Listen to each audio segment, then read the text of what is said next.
Ahoi! Es ist draußen zu kalt, um wirklich was am Boot zu machen, aber es stehen einige GFK-Arbeiten an und ich habe jetzt mal ein kleines Teil mit in die Werkstatt genommen und ich würde sagen, es kann losgehen. Bevor ich mich jetzt an den ganzen Rumpf rantraue, beziehungsweise ans ganze Deck, der Rumpf ist eigentlich okay, es ist hauptsächlich das Deck, was so ziemlich fertig mit dem Leben ist, habe ich jetzt hier einfach mal die Luke. Und wie man schon sehen kann, die hat es also ganz bitter nötig. Die Luke ist, das ist die Außenseite. Da sieht man, dass teilweise die Glasfasern rauskommen, dass sich einfach die obersten Schichten Polyesterharz schon verabschiedet haben. Ja, und man merkt auch, wenn man drauf rumläuft, das ist schon nicht super stabil. Gerade dieser Teil, weil man will natürlich, dass da noch ein bisschen Licht durchkommt und ich glaube, deshalb wurde auch ein bisschen gespart an Material. Da habe ich mir jetzt also überlegt, mache ich mal auf die Unterseite, also hier auf jeden Fall noch mal ein paar Schichten Glasfasermatten, getränkt in Polyesterharz. Natürlich muss diese furchtbare Dichtung ausgetauscht werden, die mache ich als allererstes weg. Und auf der Außenseite muss man natürlich auch auf jeden Fall noch was auftragen, damit hier das Glas nicht weiter zum Vorschein kommt. Und oh ja, hier ist auch schon ganz abgeplatzt. Ja, so als allererstes entferne ich jetzt mal diese Dichtung.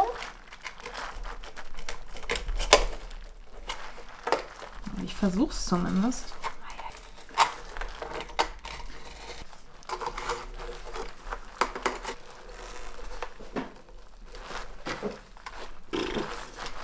Da bin ich morgen noch hier.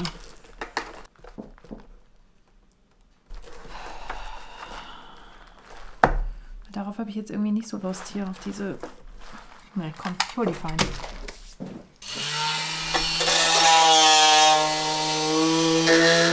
Yeah, baby!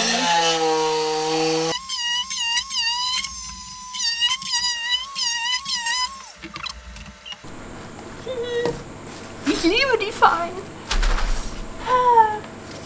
Es ist also wirklich so ein schönes Spielzeug.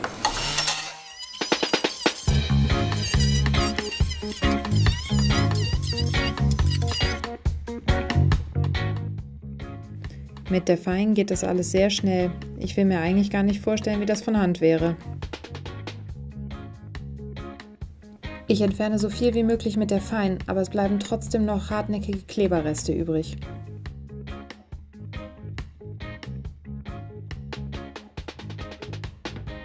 Wenn das Gröbste mal weg ist, dann alles saugen und als nächstes dann mit Silikonentferner und Aceton die Kleinigkeiten entfernen.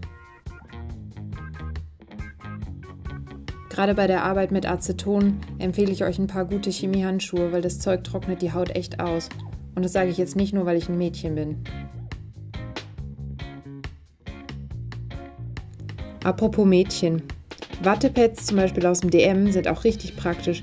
Man kann sie nämlich dann in Aceton tränken und das Ganze viel besser einwirken lassen als mit einem anderen Lappen.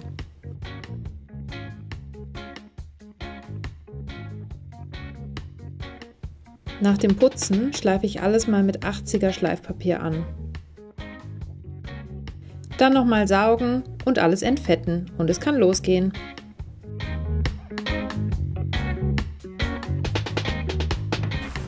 So, nachdem ich das Ganze jetzt geputzt habe, ausgiebig, mit Silikonentferner und Aceton, würde ich jetzt mal Matten zuschneiden, die man dann laminieren kann. Das ist jetzt mal so eine 300 Gramm pro Quadratmeter Matte. Das ist so normal, was auch immer normal heißt. Das ist so für einen Bootsbau die Standardmatte. Also wenn man jetzt irgendwie einen Modellbau macht oder so, dann gibt es auch 100 Gramm pro Quadratmeter und es geht natürlich nach oben rauf. Gibt es quasi auch kein Limit. Ich habe jetzt gedacht, ich mache auf jeden Fall mal 2 Schichten mit 300 und dann vielleicht fürs Finish noch eine feinere. Ich zeichne mir jetzt erstmal ungefähr an. Irgendwie so.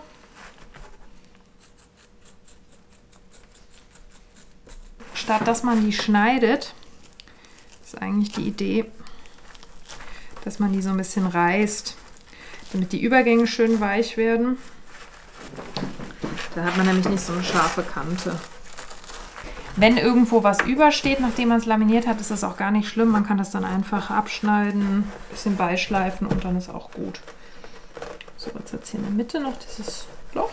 So, irgendwie wäre das dann. Dann mache ich jetzt noch eine zweite. So, nach 2 Schichten mit 300er würde ich jetzt noch eine dann mit 175er machen. Also das ist viel dünner und feiner, wie man sieht. Und das gibt dann halt eine viel glattere und schönere Oberfläche.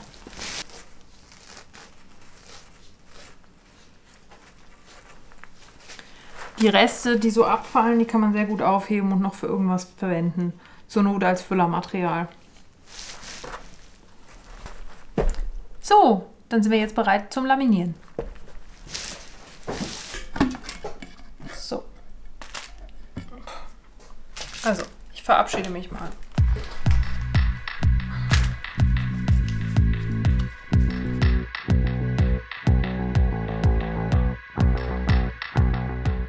Das Harz und den Härter muss man richtig gut mischen.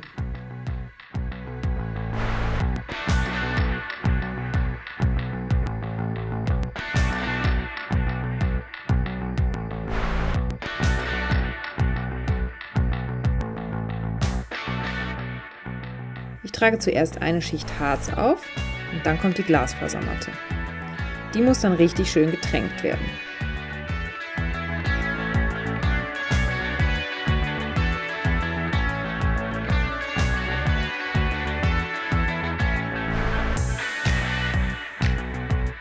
Polyesterharz gibt man 2–4% härter zu.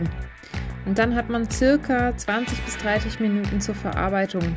Wenn es warm ist, dann aber auch weniger.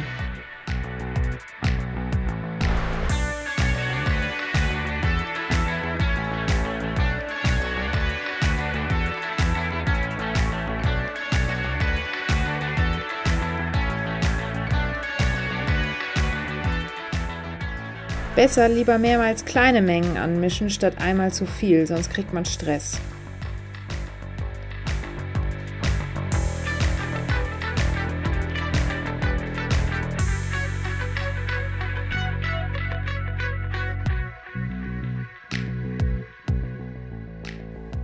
Dann kommt die nächste Matte.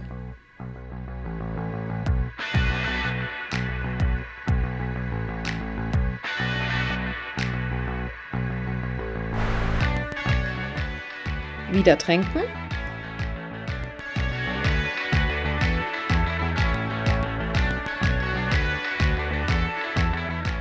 Und entlüften. Mit dem Entlüftungsroller in schönen langen Bahnen rollen.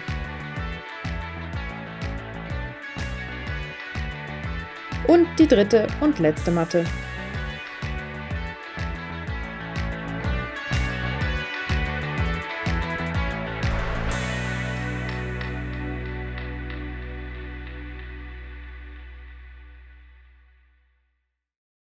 Day 2.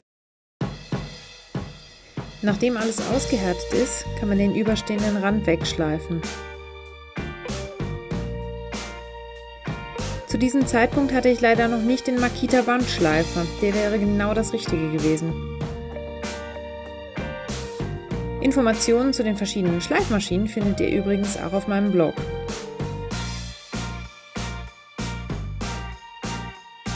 GFK setzt leider das Schleifpapier sehr schnell zu.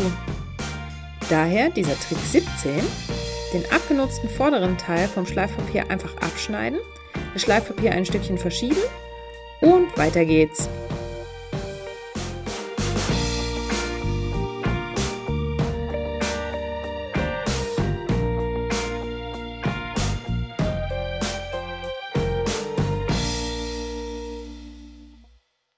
One minute, 37 seconds later.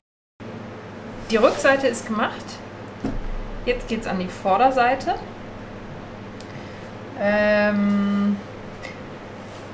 Wie man da sieht, kommt überall schon die Glasmatte raus. Ich werde nicht neues Glas auftragen, weil das habe ich von der Rückseite schon getan, für mehr Stabilität. Hier kommt einfach Polyesterharz oben drauf. Und dann werde ich das Ganze abdecken mit so einem Abreißgewebe, weil das gibt dann nämlich eine schöne raue Oberfläche nach dem Trocknen. Das heißt, man tut die im feuchten Zustand drauf und nachher reißt man sie in einem spitzen Winkel runter. Und dann hat man wirklich eine raue Oberfläche, was halt dafür praktisch ist, weil hier man natürlich auch drauf steht und dann ist es einfach nochmal ein zusätzlicher Schutz, dass man nicht umfällt.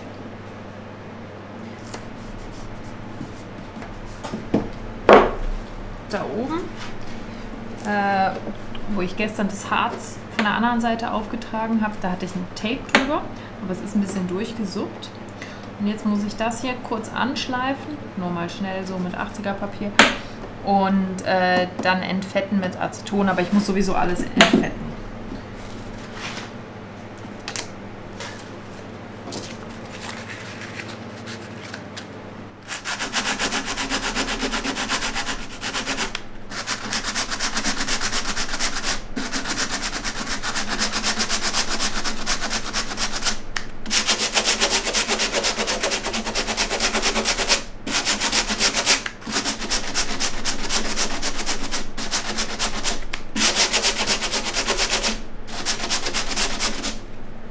Das reicht schon. Ihr fragt euch vielleicht, warum ich Polyesterharz benutze. Zum einen ist es günstiger als Epoxidharz und zum zweiten ist es einfacher zu verarbeiten, besonders in Bezug aufs Mischungsverhältnis zwischen dem Harz und dem Härter. Bei allen Harzen ist die Umgebungstemperatur extrem wichtig. Ideal ist hier eine Raumtemperatur, weil wenn es zu warm ist, dann härtet alles zu schnell aus und wenn es zu kalt ist, dann härtet es vielleicht gar nicht aus.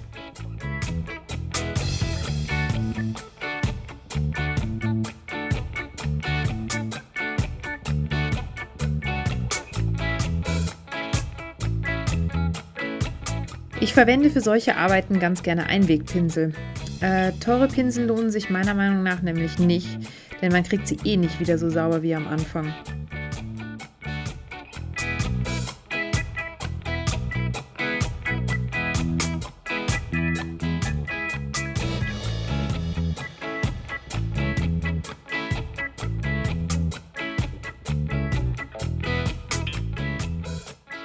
Wenn man mit dem Entlüftungsroller fertig ist, sofort ab in Aceton damit. Wenn das Harz nämlich mal aushärtet, ist es ein echter Krampf, es nachher aus dem Entlüftungsroller herauszubekommen.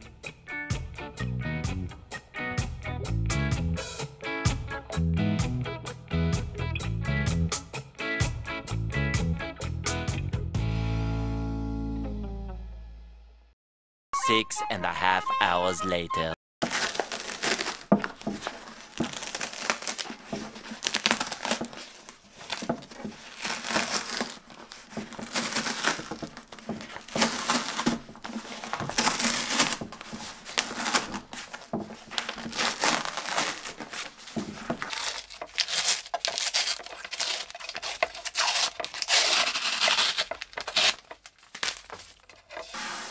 Sehr cool. Das ist eine total raue Oberfläche. Da kann man jetzt entweder direkt noch eine neue Schicht Harz drauf tun. Man muss dann also nichts anschleifen. Oder man kann es halt auch einfach so lassen. Dann hat man quasi eine rutschfeste Unterlage, was ja in dem Fall auch ganz praktisch ist. Ich sehe aber, dass hier teilweise das noch nicht so ganz schön bedeckt ist. Also da zum Beispiel sieht man noch, die Non-Skid-Unterlage kommt recht gut durch. Das heißt, das Harz hat es noch nicht alles getränkt. Ich glaube, ich mache noch mal eine Schicht. Day 3. Ich habe gestern Abend noch mal eine Schicht Harz drauf gemacht, weil es ja stellenweise noch nicht so eine super schöne Oberfläche war. Und dann auch wieder Abreißgewebe. Und natürlich hier drunter den Rand alles getaped, mal mit 2 Schichten Tape. Ich dachte, doppelt hält besser. Und jetzt würde ich sagen, mal abziehen und dann gucken, ob es noch mal eine Schicht braucht.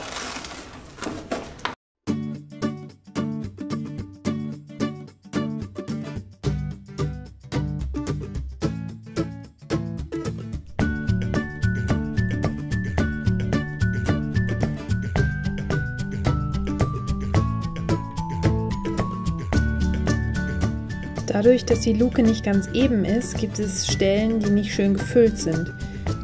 Daher habe ich beschlossen, in der nächsten Runde nur diese Stellen zu harzen. Ich mische also eine kleine Menge Harz an und trage sie mit dem Pinsel auf. Besonders am Rand gibt es einige Stellen, die noch mehr Material brauchen.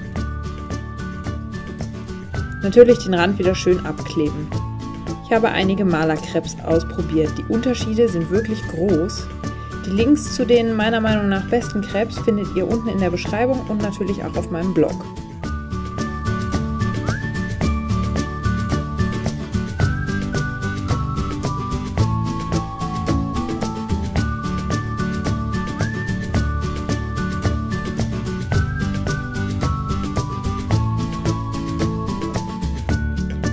Ich packe wieder Abreißgewebe drauf.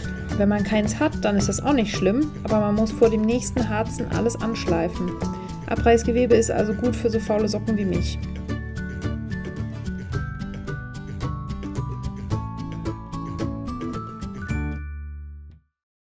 Day 4. Also es ist insgesamt eine schön ebene Fläche. Es gibt einfach ein paar Stellen, wo ich gekleckert habe. Das müsste ich jetzt also nochmal abschleifen, weil das ist eine ganz glatte Oberfläche. Und wenn ich dann überall alles so ein bisschen schön eben gemacht habe, dann kommt hoffentlich die allerletzte Schicht Polyesterharz drauf, Abreißfolie, Abreißgewebe. Und dann ist die Geschichte hoffentlich abgeschlossen.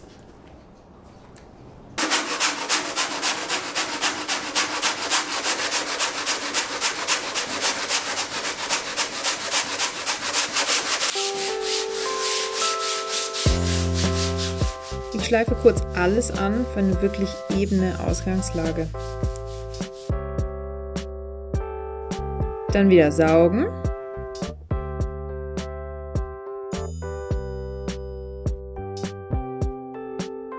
Mit Aceton entfetten.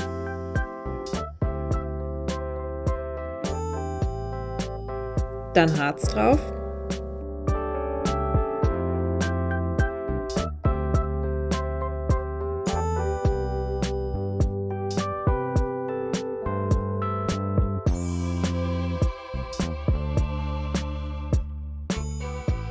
Abreißgewebe.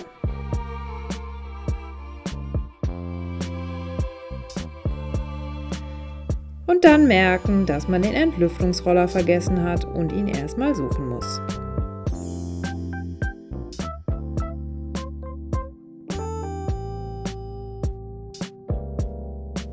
Da ist er.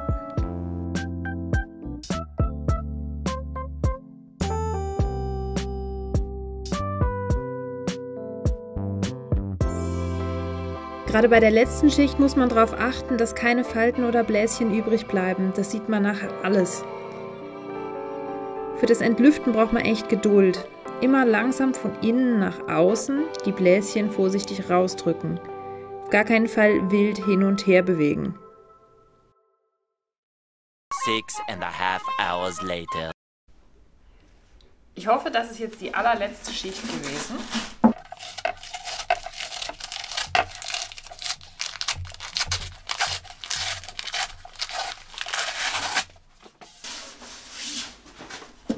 Ja. Ich glaube, es ist fertig. Also, fertig. Will heißen, jetzt noch alles zusammenbauen. Ich gönne der Luke auf jeden Fall meine neue Dichtung. Und die Dichtung drücke ich langsam und gleichmäßig an. Die zwei Enden verklebe ich mit einem Spezialkleber für Moosgummi.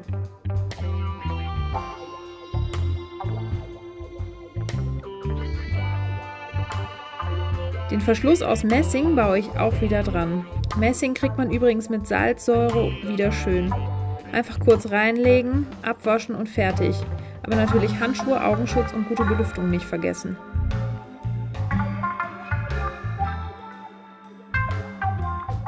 $2,000 years later. So, endlich wird montiert. Ich freue mich so. Zum Abdichten verwende ich Butylschnur. Butyl wird in der Autobranche schon lange verwendet, ist aber im Bootsbau eher noch ein Geheimtipp.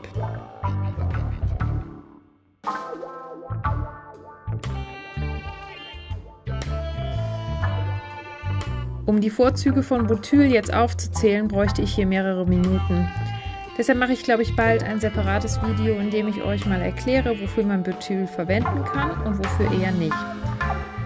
Ich zeige euch dann auch im Detail, wie man es korrekt anwendet.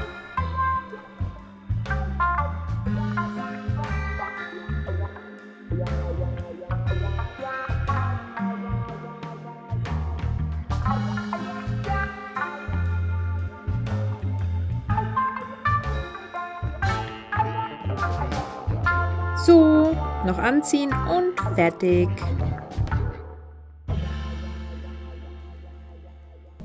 Ich bin wirklich froh, dass das erste GFK-Projekt jetzt so gut gelaufen ist. Es hat natürlich länger gedauert als gedacht, aber das ist ja irgendwie meistens so. Ja, was?